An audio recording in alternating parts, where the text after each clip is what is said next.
Bom, pessoal, hoje estou aqui com o Rodrigo Tosto para resolver aí algumas dúvidas que as pessoas têm a respeito de impostos, impostos que são cobrados para a pessoa física. Vamos falar principalmente de impostos aí, de como é tributado os ativos no exterior, mas eu também vou aproveitar aí a disponibilidade do Rodrigo para falar um pouco aí dos brasileiros. E muita gente tem dúvida, né, sobre isso. Então, acho que é bem legal a gente ter aí uma pessoa que possa ajudar nessas questões e que possa tirar dúvidas eventuais aí. Então, bom, para começar, Rodrigo, me conta aí como é que você foi parar nessa confusão que é o sistema tributário brasileiro. Bom, primeiro, Renan, eu quero agradecer aqui pelo convite para poder colaborar um pouquinho aí com esse tema que é tão árduo e tão maçante para tanta gente. Veja, a nossa ideia aqui hoje é bater um papo e tentar desmistificar um pouquinho essa questão, as durezas na apuração de impostos, tá? Eu tentar demonstrar para vocês da forma mais simples possível como é que funciona o sistema, como é que funciona a tributação. Deixa eu só fazer uma breve introdução aqui, Renoir.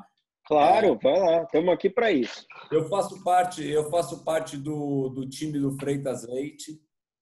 Eu acho que é importante, nós somos um escritório que há mais de 20 anos atua na área empresarial.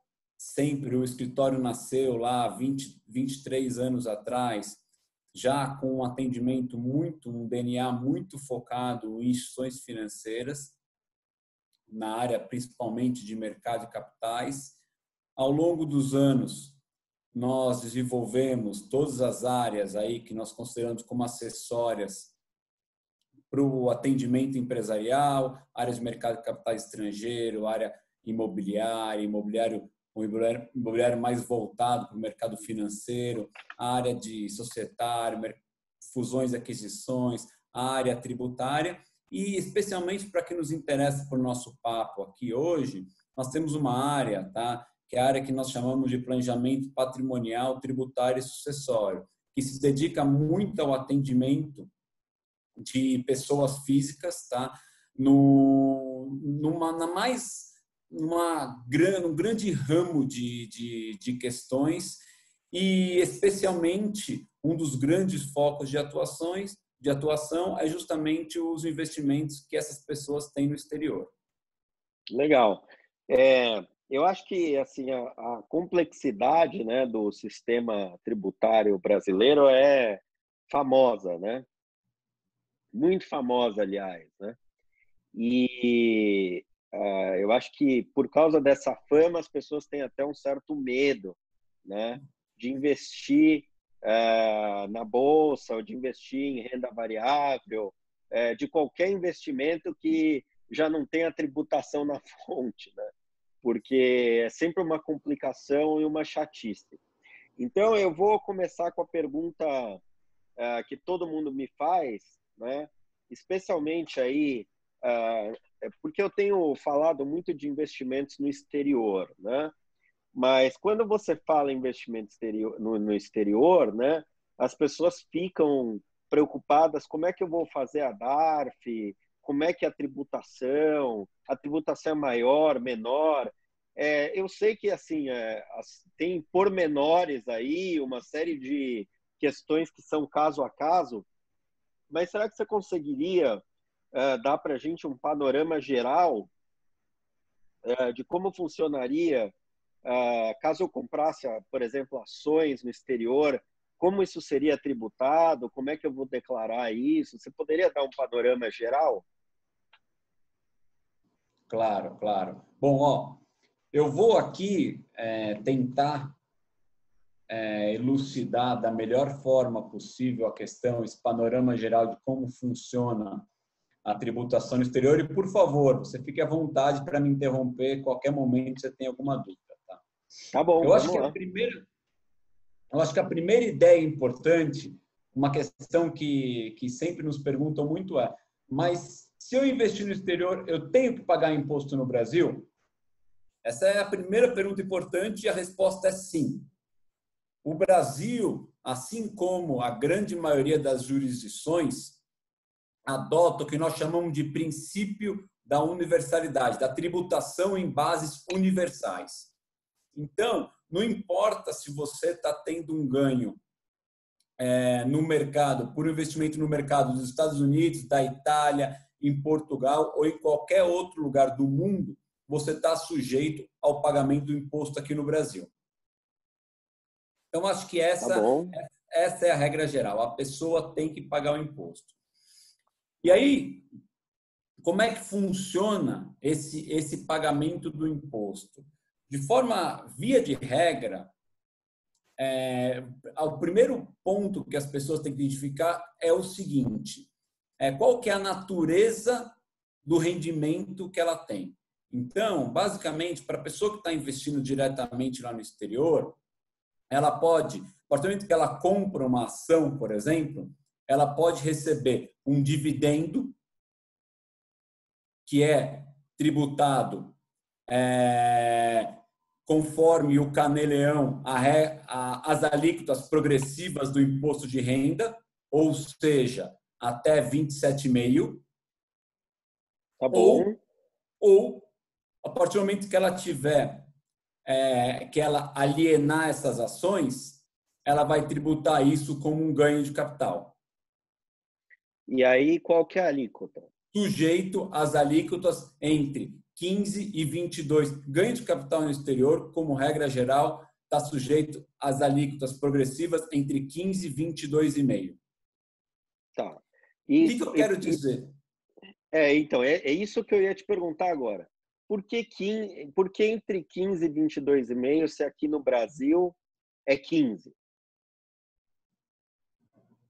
Desculpe, Renoir, você pode repetir que cortou?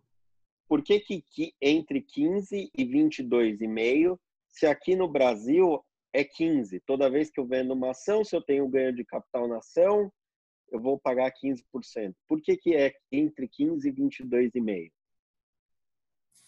Então, o que acontece? Você pode ter o ganho de capital no exterior, ele pode decorrer de uma alienação de diversos bens e direitos.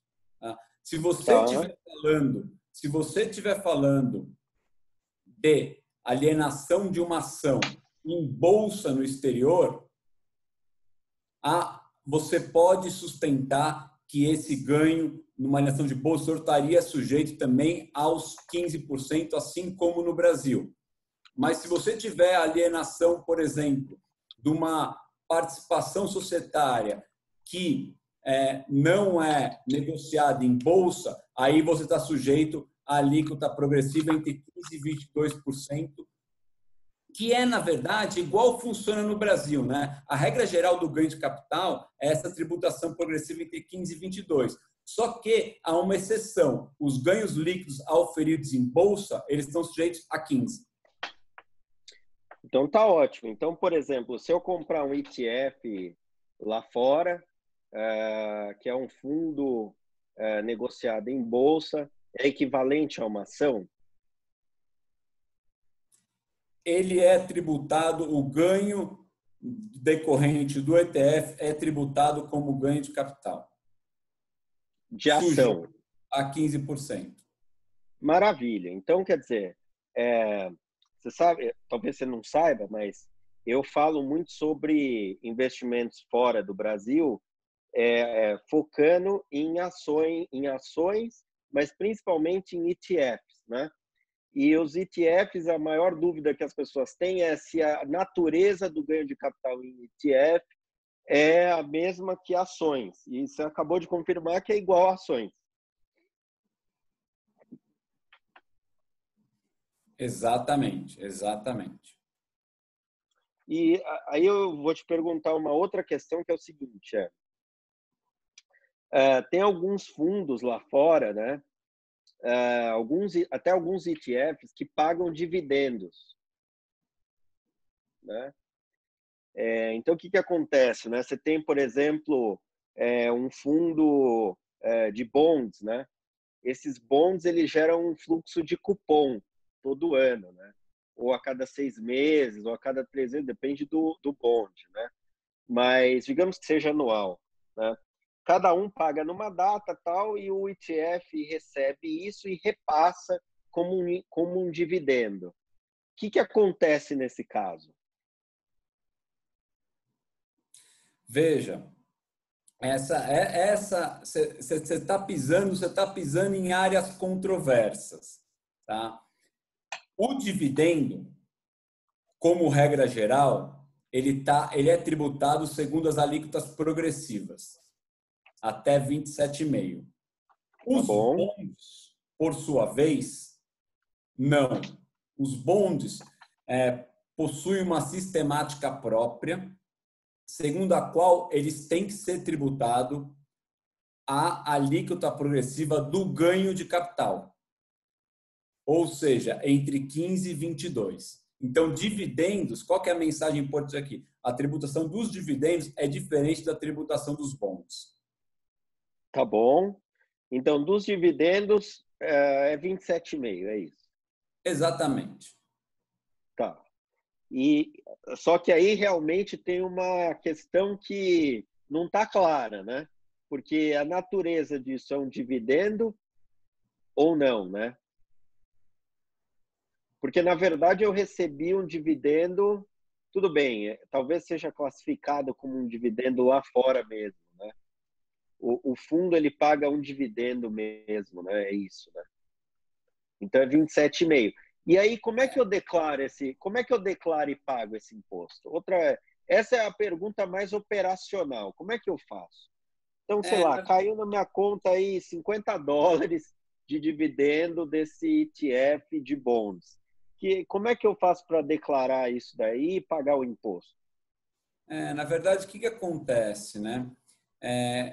O imposto de renda sobre esse rendimento, sobre esse ganho de capital, ele é devido até o último dia do mês subsequente à data em que o rendimento ou ganho de capital foi percebido. O que eu quero dizer? Se eu tenho um rendimento hoje, eu tenho que recolher o imposto de renda sendo rendimento recebido hoje até o final de julho. Como é que Tá eu bom. faço? Essa é uma das grandes dificuldades do investidor pessoa física que investe diretamente no exterior. Porque ele tem um problema operacional. Por quê? Porque ele tem que, todos os meses, apurar quais foram os rendimentos ou ganho, gerar o DARF, e aí são códigos de recolhimento diferente, né? O rendimento é um código, o ganho de capital é outro código, e recolher isso para o fisco. Então, em termos operacionais, para a pessoa física, isso de alguma forma é algo oneroso. Isso é algo oneroso porque não é algo automático e tem que ser feito sempre até o último dia do mês subsequente ao dia em que foi percebido o rendimento ou ganho. O ganho de capital, o ganho de capital para pessoa física no Brasil é regime de caixa, certo? Certo? E isso funciona também para os ativos no exterior. Sim, sim, sim. Porque antes do ganho, você não tem efetivamente a renda. Perfeito. Então, na verdade, o que você está dizendo é oneroso se eu fico toda hora mudando minha carteira. Mas se eu mudo minha carteira, sei lá, 2, 3 vezes por ano, 4 vezes por ano, 5 vezes por ano, é tranquilo. Sim, Renoir, pode ser, mas, por exemplo, se você tem algum tipo de título que paga bonds todos os meses, Você tem um algum, problema algum assim, que paga dividendo todos os meses. algum título que paga juros todos os meses, Sim, você sim. todos os meses vai ter que apurar o imposto sobre esse bond, esses juros que você está recebendo. Perfeito. Agora, uma outra pergunta é o seguinte: aqui no Brasil, por exemplo, se eu perco dinheiro fazendo uma operação e ganho dinheiro em outra, eu posso compensar, certo? Certo? Lá fora funciona também? Mais um assunto espinhoso. De fato, o que acontece? Qual que é o posicionamento da Receita Federal, por exemplo, nesse aspecto? A Receita Federal já se posicionou em algumas oportunidades por meio de solução de consulta, por exemplo, no sentido de que não há uma previsão expressa, como há para os investimentos realizados aqui em ambiente nacional, que permita ao investidor compensar perdas e ganhos. Então, esse é um limitador. Até há, sob o ponto de vista estritamente jurídicos, argumentos para sustentar que essa compensação é possível, mas é um tema espinhoso. Mas, digamos, parece esquisito se eu não puder compensar minhas perdas, né? Porque eu entendo que isso é um argumento jurídico, né? Mas, assim, se eu fizer a apuração e chegar à conclusão de que no net eu perdi dinheiro, ainda assim eu tenho que declarar e pagar o imposto do que eu ganhei. É isso. É isso que é isso que diz a regra. Imagine que você fez, num determinado mês, 2 operações.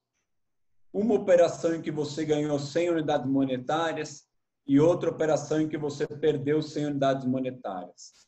De acordo com o entendimento da Receita Federal, a sua base de cálculo não é 0, porque você Ela é não 100. é 100. Você tem que pagar sobre o ganho e a perda, com o devido respeito, o azar é seu. Ela não há uma previsão legal que lhe permita compensar essa perda. Agora, a questão então aí é o seguinte, do ponto de vista fiscal,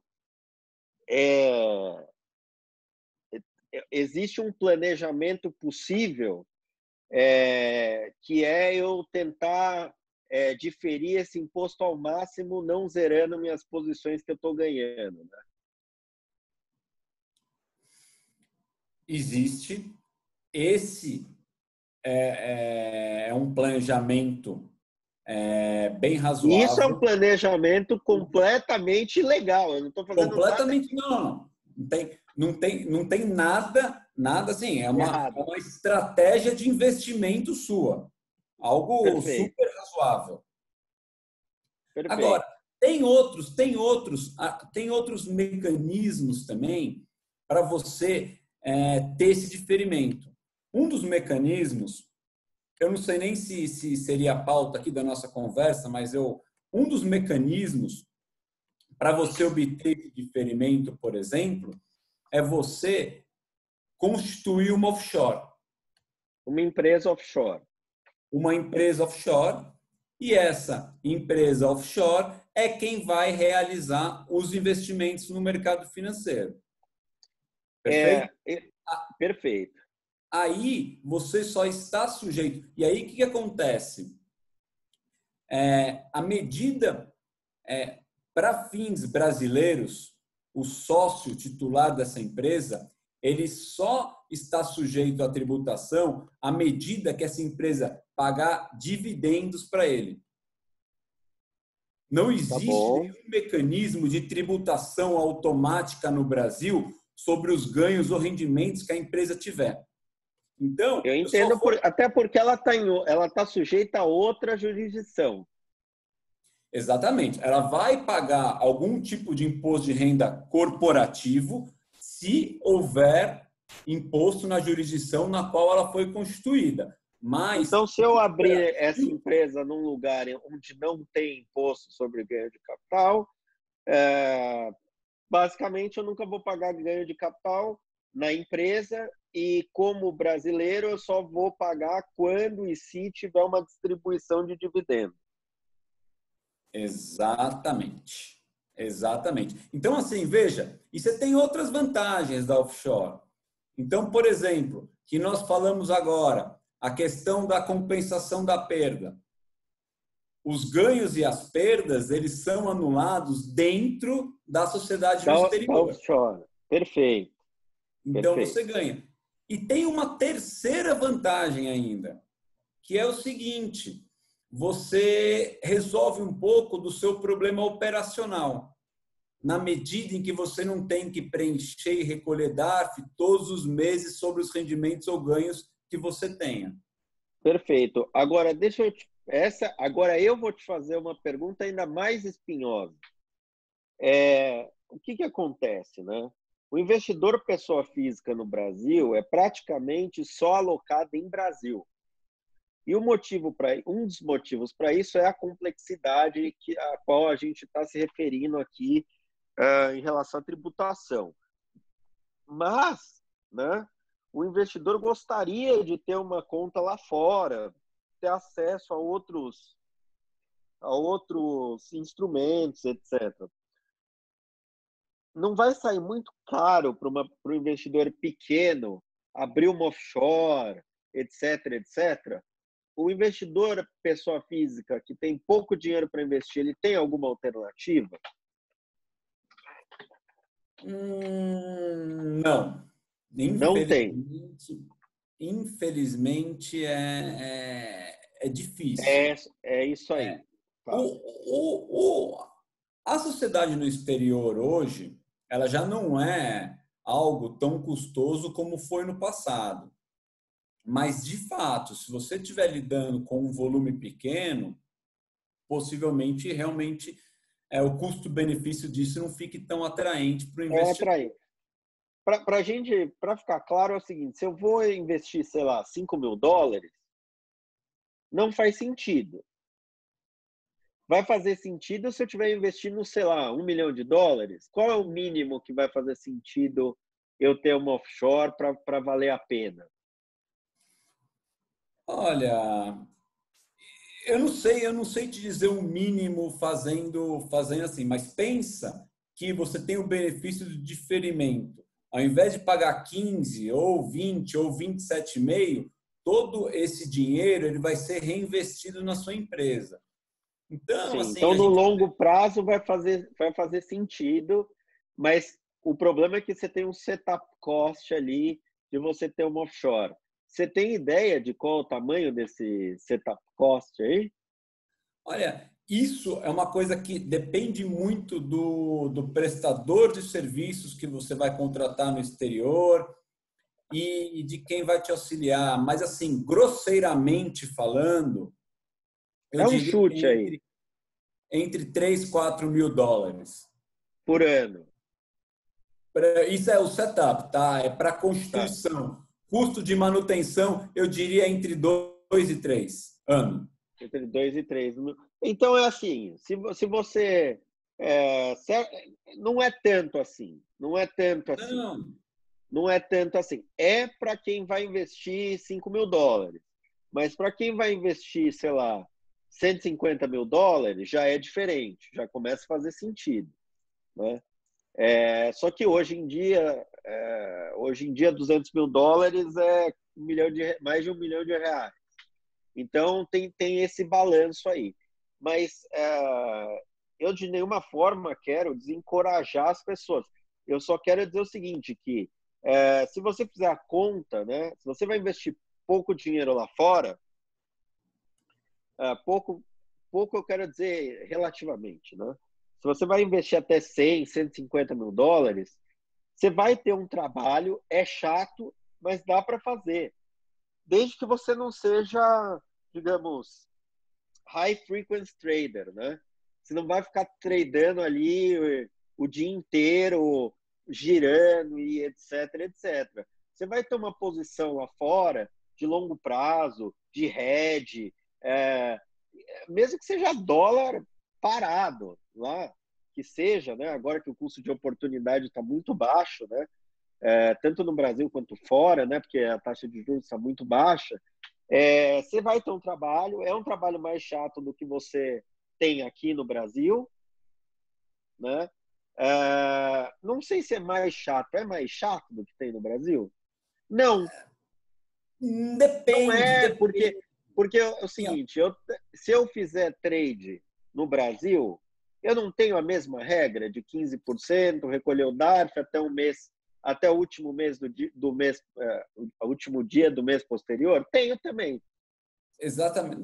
Veja. Assim, eu também, quando eu digo assim que é algo oneroso, o que eu quero é deixar as pessoas alertas. Mas veja,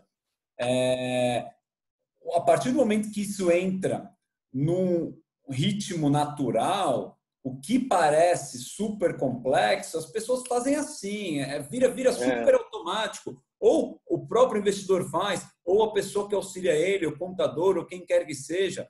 Você é uma apuração relativamente simples.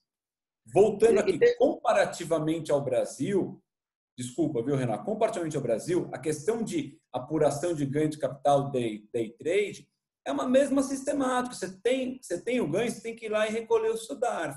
A diferença é que no Brasil, por exemplo, quando você investe num fundo, muitas vezes a retenção é feita já pelo administrador do fundo. Então, em algumas situações, você tem aquela tributação definitiva e exclusiva na fonte, e aí o investidor acaba não sendo obrigado a ter que fazer o recolhimento. Você diria, eu diria o seguinte, que você ter uma estrutura offshore via uma empresa offshore é a mesma coisa que você ter um fundo exclusivo no Brasil.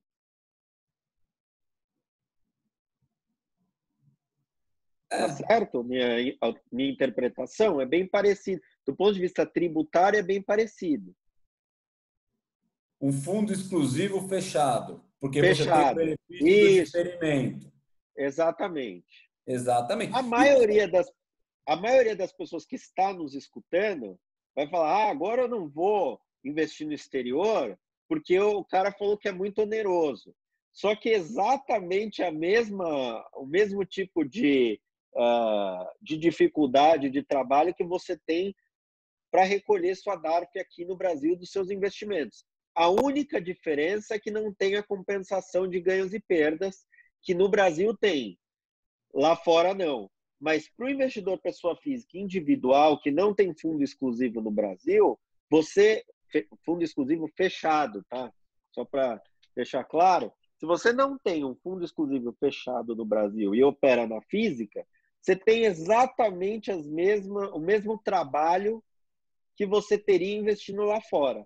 A única diferença é não ter essa compensação de ganhos e perdas. Eu estou errado na minha interpretação? Não. Não. Se você pensa em uma pessoa que opera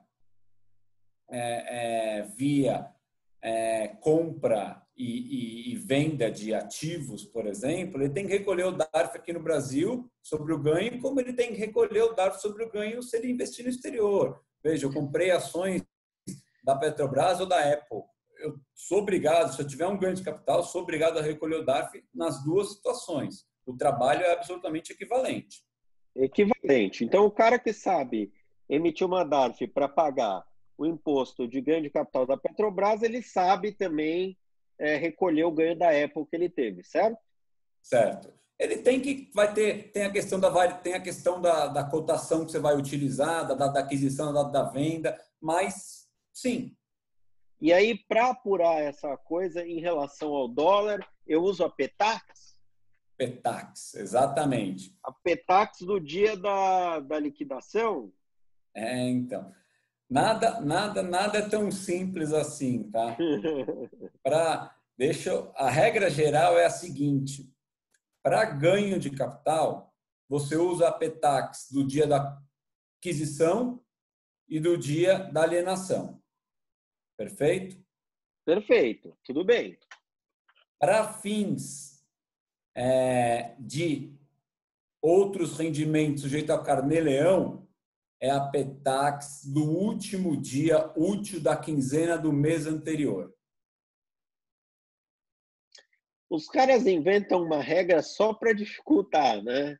É de propósito, né? É por isso que advogados como você tão ricos aí investindo no mercado financeiro e pagando muita DARF. Mas deixa eu te falar uma questão, deixa eu te fazer uma pergunta. Nessa questão tributária aí, para o investidor pequeno, pessoa física, que quer investir aí, sei lá, $2.000, $3.000, tal,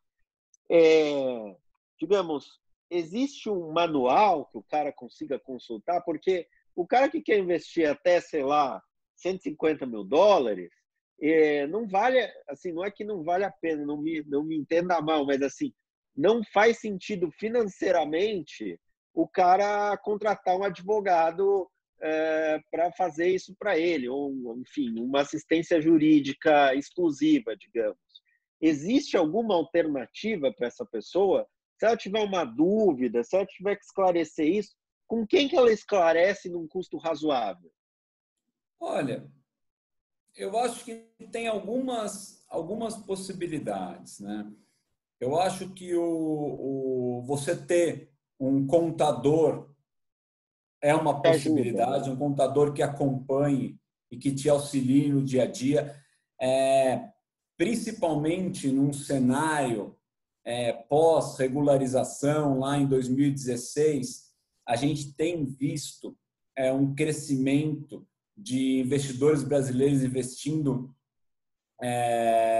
em outros países, Fora, jurisdições, e por isso as pessoas têm se familiarizado mais com essa sistemática.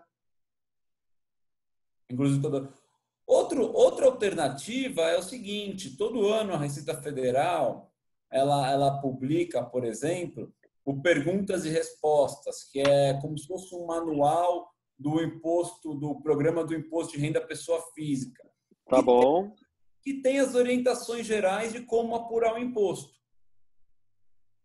Legal. Agora, deixa eu te perguntar uma coisa aí sobre a questão dos escritórios de advocacia e tal. É uma curiosidade pessoal, tá? No mundo que a gente está agora, né, a gente tem visto muito, digamos, casas de research, né, voltadas para pessoa física. A gente vê casas de research até de política voltadas para pessoa física que vão surgir em breve. Tem casa de research para todo lado fazendo isso. O tipo de... Eu entendo que é uma coisa muito mais exclusiva e tal, mas por que ainda não surgiu aí, você acha, um escritório, alguém que produzisse um manual inteligível para a pessoa física, que a pessoa física pudesse comprar lá um material e entender como fazer a declaração? Porque, sinceramente, eu vejo as coisas que a Receita faz, eu não entendo nada que eles fazem. Eu às vezes tenho que ir lá para o Diário Oficial, para outra coisa, porque os caras na Receita, os caras não sabem escrever. E olha, eu vou dizer para você que eu gosto muito de direito. Eu fui monitor da matéria de direito 2 semestres seguidos no curso de economia. Eu tirava 9 e 10 nas provas. Era bom. E eu gosto de direito porque é um negócio lógico. Mas as leis do Brasil são ilógicas, então aí não, fica difícil de entender. Tipo esse negócio do Carnê-Leão, entendeu? Não dá para entender por que o cara resolveu colocar 15º dia do mês anterior. Faz sentido? Não, mas é isso, entendeu? Então, não dá para entender, é meio arbitrário. Eu até deixo como sugestão, vocês deviam fazer um manual aí, vocês vão porrar de ganhar cliente, vai ter muito cliente isso aí. Eu acho que, veja, esse é um movimento que a gente ainda vê numa crescente. É um movimento, como eu disse, né, que tem se intensificado muito pós-2016, muito por conta da regularização. E eu acho que a sua sugestão é super bem-vinda, no sentido de que nós temos que tentar facilitar essa informação para os nossos clientes, porque a gente sabe das dificuldades, sabe das nuances da legislação. A legislação brasileira, em muitos casos, ela é um emaranhado de normas. E há uma série de pontos controversos. E talvez aí seja a grande dificuldade. Seja como é que você vai tratar numa padronização, os pontos controversos? Não, eu acho que assim, vamos lá, né? O investidor brasileiro, pessoa física, o cara mal tem uma conta numa corretora no exterior. Quanto mais ter temas de discussão, né? Não tem. Assim, eu diria que a quantidade...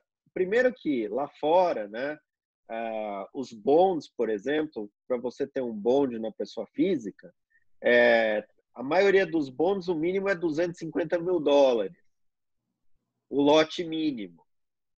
Então, a gente aí já está falando de um cara que vale a pena ter offshore. E aí a discussão é outra. Agora, para o cara vai comprar e vender ação, comprar e vender ETF, já vai ser um impacto significativo na melhora de diversificação, na melhora de rentabilidade do portfólio total, na segurança do portfólio. Já vai ser um ganho. Só que o cara tem dificuldades de apurar o imposto, de pagar, de fazer a DARF. E eu diria que esses são temas mais ou menos incontroversos, né? Mas que tem pouquíssimo material disponível para consumo. Até estamos aqui produzindo esse conteúdo, né? No intuito de tentar esclarecer essas dúvidas, né? Mas ainda assim, eu tenho certeza que mesmo com esse conteúdo, as pessoas vão ficar em dúvida eventualmente, né? Então, eu mantenho aí a sugestão de que devia ter aí um manual, um relatório, alguma coisa que as pessoas pudessem consumir para os casos mais básicos, pelo menos, né? Que aqui você está explicando muito bem, mas que eu tenho certeza que as pessoas ainda vão ter que pausar o vídeo, ler, anotar, etc. Será que não daria para ter um guideline lá mais simples para a pessoa comprar? Enfim, não sei como é que funciona isso. Acho que sim, acho que sim. Acho que é um exercício, inclusive, que nós, advogados, temos que fazer, inclusive, juntamente, aí, em parceria com esses veículos que possibilitam os investimentos no exterior. Temos que desenvolver, fazer alguma orientação, como uma forma de consulta de material, algo que seja um pouco mais palatável para a pessoa que não está vivendo esse dia a dia, para a pessoa que é um investidor, mas que não vive o dia a dia do mundo tributário. Não, eu vou te falar, hoje teve uma empresa dos Estados Unidos, American Airlines, subiu 40%. Se eu sou um investidor pessoa física, eu acho que eu quero esse tipo de retorno, né? Eu acho que é bom ter acesso a isso, ter esse tipo de retorno. Só que a complexidade, de fato, de tributação e etc., e as pessoas, porque o câmbio, né, sempre dá problema no câmbio, né? E ultimamente, com essa história de lavagem de dinheiro, e as coisas estão muito complexas no mundo como um todo, né? Sim. Então, de suitability, de know your client, tá tudo muito complexo. Então, fica aqui minha sugestão, e até vou te cobrar isso, hein? Vamos fazer uma parceria aí para escrever esse manualzinho aí, junto com o escritório de vocês, que acho que isso daí vai ser importantíssimo para o investidor brasileiro que quer investir lá fora. Vamos, acho que a ideia é bem-vinda. Eu acho que é uma sugestão super interessante. Acho que a gente consegue simplificar, ter uma posição mais sólida para 90% dos casos, e aí vão ter aqueles 10% que realmente são um pouco mais complexos, que estão Aí trabalhando... esses 10%, infelizmente, ou felizmente, não sei, vão ter que realmente contratar um advogado, um escritório, vocês, enfim, para resolver esses 10% dos casos. Mas se resolver 90% dos casos, pelo menos o cara já sabe o que não operar. Exatamente. Ele já sabe, assim, já é automaticamente, ele já é induzido a fazer as operações para as quais ele sabe depois apurar exatamente qual que é o imposto devido por ele e ter risco zero. Porque muito do problema do investidor hoje é que ele não quer fazer um investimento com algum receio de que amanhã isso traga algum tipo de risco fiscal para ele. Se ele está 100% seguro da apuração dos tributos, aí ele vai ficar muito tranquilo em fazer esse investimento. Perfeito. A outra questão que eu ia te perguntar é que eu vou entrar numa questão controversa agora. Como é que eu vou tributar o Bitcoin que eu tenho, hein? Eu tenho 2% em Bitcoin, mas eu não vendi. Eu só comprei por enquanto. Vai dar problema, né? Olha, qual que é o problema, né? De novo, como regra, o mundo dos negócios ele se desenvolve de forma muito mais célere do que o mundo jurídico. O mundo jurídico tem uma postura muito mais reativa de tentar regular tudo novo que aparece no mundo dos negócios. As criptomoedas, especificamente, ainda não foram reguladas pelo ordenamento jurídico brasileiro. Mas a Receita Federal já se posicionou com relação a alguns pontos, no sentido de que, sobre o ganho com criptomoedas, você tem que apurar o ganho, você tem que apurar sobre o ganho de capital e tributar. Qual é a taxa? Qual é a alíquota disso aí? Entre 15% e 22%. E como é que eu... Deixa eu só fazer um parênteses aqui, que eu acho que foi até uma questão que a gente começou lá no começo, eu não deixei 100% clara, tá? Sim. Até 5 milhões, ganham até 5 milhões de reais, que acho que cobre aqui grande parte das operações, a alíquota é de 15%. Entre 5 e 10 é 17,5%, entre 10 e 30, 20%, e acima de 30 milhões de ganho é 22,5%. Olha, quem ganhar mais de 5 milhões, tá? Me manda uma mensagem que eu quero primeiro parabenizar e depois eu quero receber aí uma champanhe boa. Não vem com porcaria não, hein? Eu quero Krug, alguma coisa Dom Perignon, o Krug no mínimo. Não vem com porcaria não, hein? Claro, evidente. É por isso que eu estou falando. Então, assim, acho que o investidor pode ficar na cabeça dele com a seguinte mensagem: Que ganho é de capital 15%. 15%. E, de modo geral, é 15%. 15%, exatamente. Isso daí resolveu o problema de, acho que, 99% das pessoas. Exatamente. Depois a gente... Exatamente. Essa eu acho que é a mensagem importante aqui. Não, agora você matou tudo, pô. Mas então, Bitcoin, eu vou ser tributado 15%, né? 15%. A não Exatamente. ser, a não ser que os meus amigos lá do Real Vision estejam certos e o Bitcoin vai ser cotado a 1 milhão. Você sabia que o cara está falando que o Bitcoin, que hoje está aí, sei lá, 9 mil dólares, vai para 1 milhão de dólares. Se ele tiver certo, eu vou pagar 22,5, mas vou pagar feliz. Feliz, com gosto. É o que eu sempre falo. Olha, vai ser uma das melhores coisas que eu já paguei na vida. Eu brinco com meus clientes. Quem paga 22,5 paga contente. É verdade. Não dá para dizer que é contente, mas olha, eu acho que o cara devia pegar uma cópia da DARF, enquadrar e pôr na parede do escritório, que nem o diploma. Hã? Em alguns casos, dependendo de onde o cara se formou, vale até mais que o diploma. Com certeza. É ou não é? Mas eu acho que isso aí esclarece bastante, né? Porque o foco das pessoas que eu conheço, né, é muito mais ETFs e ações, e na maior parte das vezes é ETFs e ações que não pagam dividendos, até porque para a empresa nos Estados Unidos faz mais sentido fazer recompra de ação do que pagar dividendo. Então essas empresas tipo Berkshire Hathaway não paga dividendo, só faz recompra de ação quando faz. E outras. Então, quer dizer, Microsoft teve por muitos anos uma política de não pagar dividendo, né? E outras empresas aí que não pagam dividendos e que só fazem programas de compra de ação, porque também é mais eficiente do ponto de vista do investidor americano, né? Então, eles fazem isso lá por causa disso. Então, para o nosso público aqui, eu diria para você que você resolveu o problema de 98% das pessoas, no mínimo aí, né? A outra coisa que eu ia te perguntar é o seguinte: se eu vendo até 20 mil reais por mês aqui, eu não tenho que recolher nada. Tem isso também para o externo ou não? O externo eu vendi.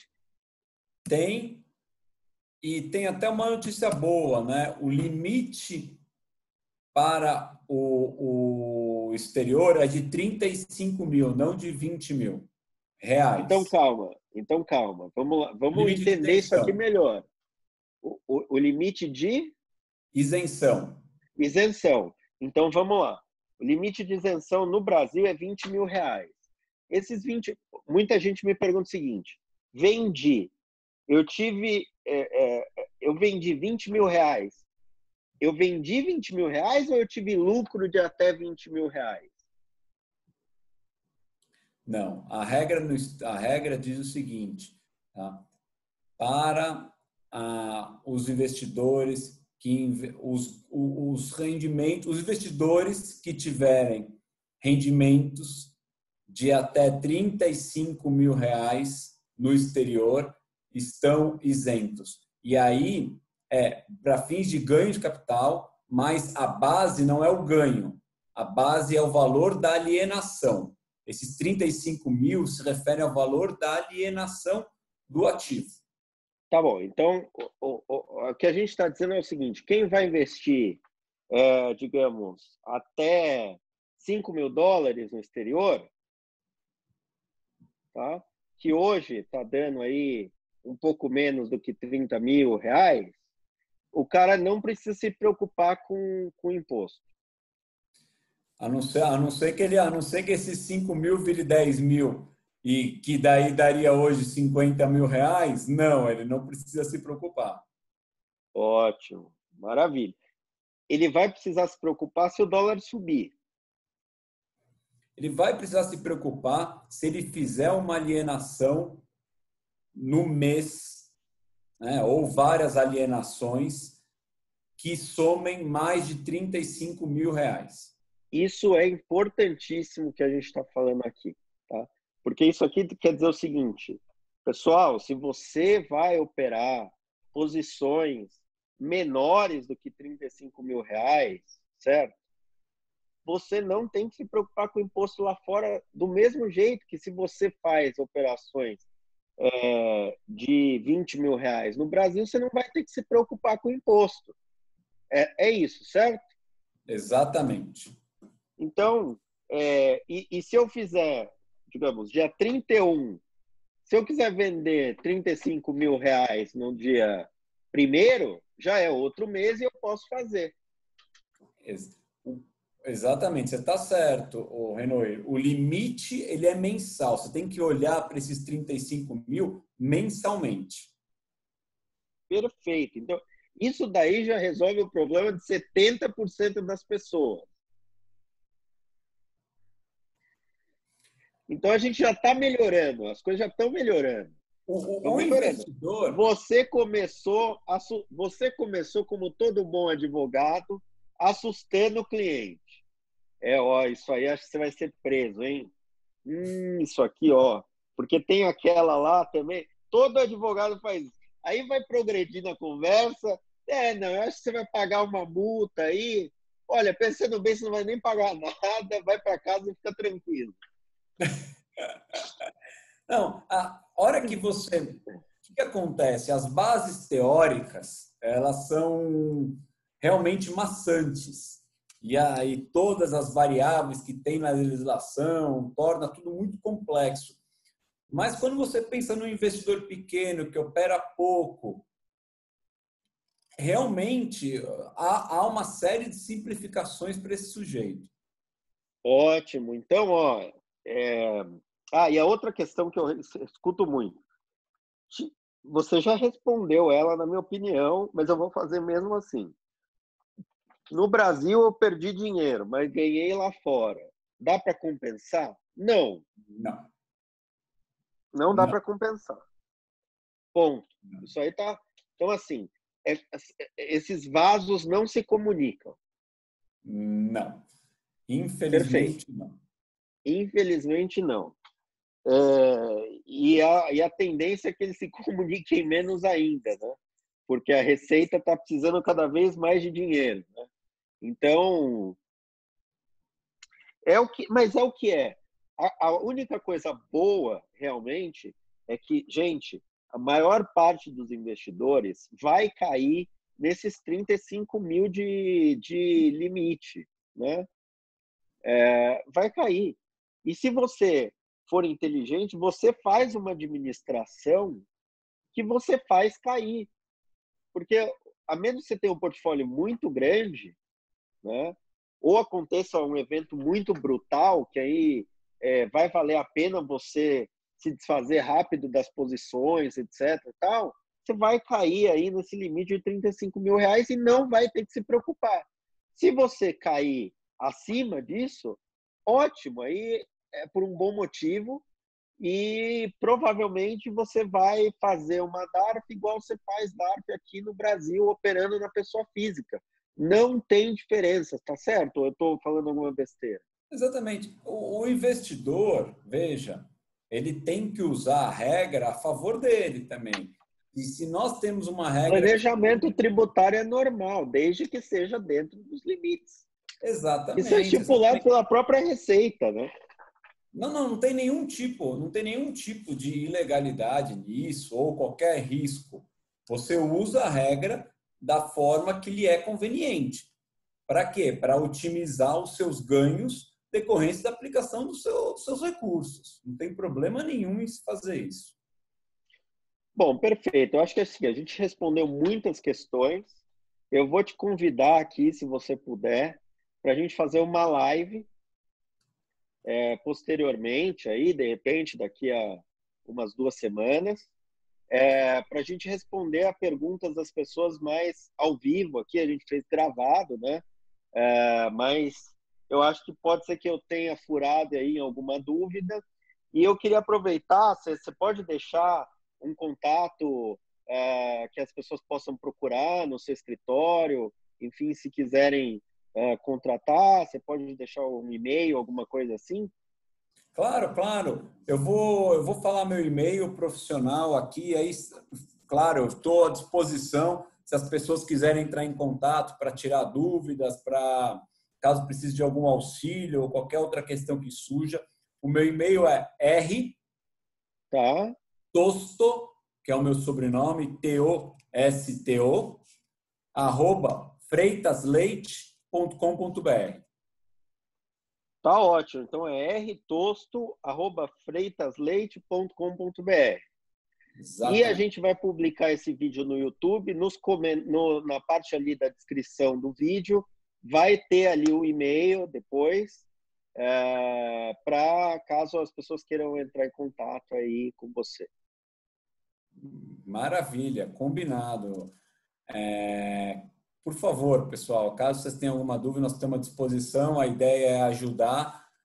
Renoir, E vamos escrever vamos esse combinar. manual aí. Vamos escrever esse Vamos manual. combinar esse manual, vamos combinar nossa live. Legal, ótimo. Bom, pessoal, queria agradecer então, muito obrigado, Rodrigo, pela sua disponibilidade, por passar aí mais de 1 hora com a gente gravando, e agradecer aí, acho que foi muito esclarecedor e não dá para ninguém agora dizer, não vou investir no exterior porque eu não sei fazer a DARF, pagar o imposto, porque a questão tributária é complexa, etc. A questão tributária, com exceção da questão de compensação de ganhos e perdas dentro do mês, ela é exatamente igual e ainda tem essa boa notícia do limite de 35 mil caso você faça alguma operação fora dentro do mês. Então, obrigado e é isso, pessoal. Um abraço. Tchau. Um abraço.